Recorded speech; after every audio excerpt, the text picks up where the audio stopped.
Hello and welcome to today's training tip, which is about using peer assessment in our training sessions. I'm Annie Weir, owner-manager of Evita Learning, my training company for the last 14 years. So what is peer assessment? Well, it's when a teacher asks the learners to assess each other's work.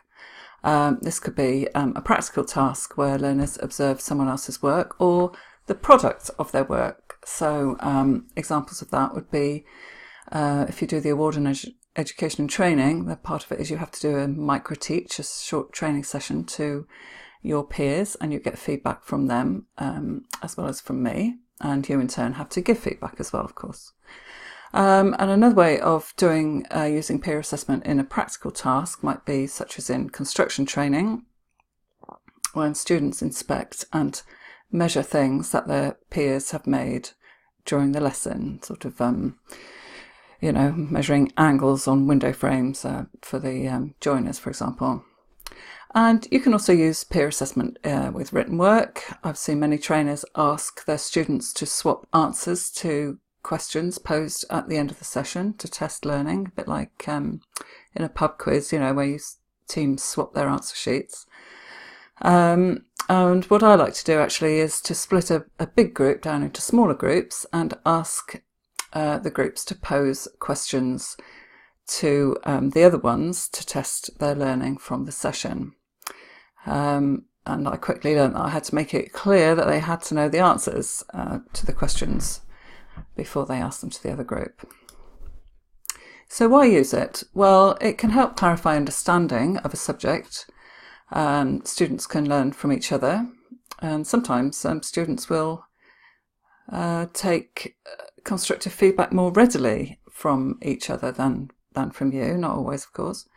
It helps students become more familiar with what's required. So if you're running a certificated course, you could use the criteria by which they're going to be judged at the end. And it keeps everyone involved in the learning process in a different way to normal, and that can increase motivation as everyone's being involved, both being assessed by their peers but also giving some peer feedback as well. So some advantages: it can help develop skills in giving feedback to other people.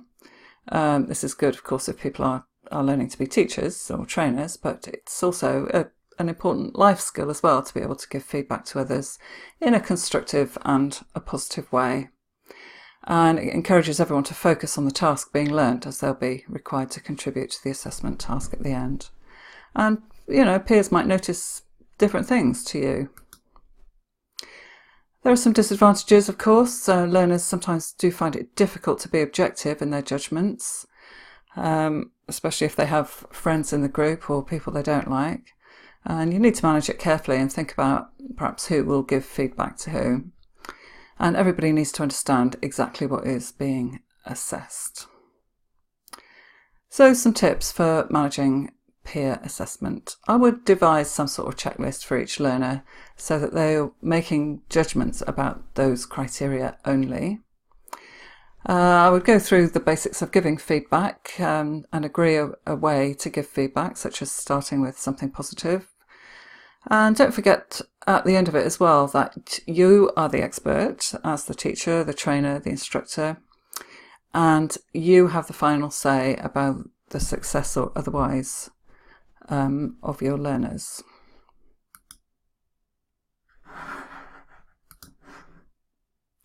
So even though students are assessing each other and giving feedback, don't think of that as an easy activity. It needs to be planned and facilitated carefully.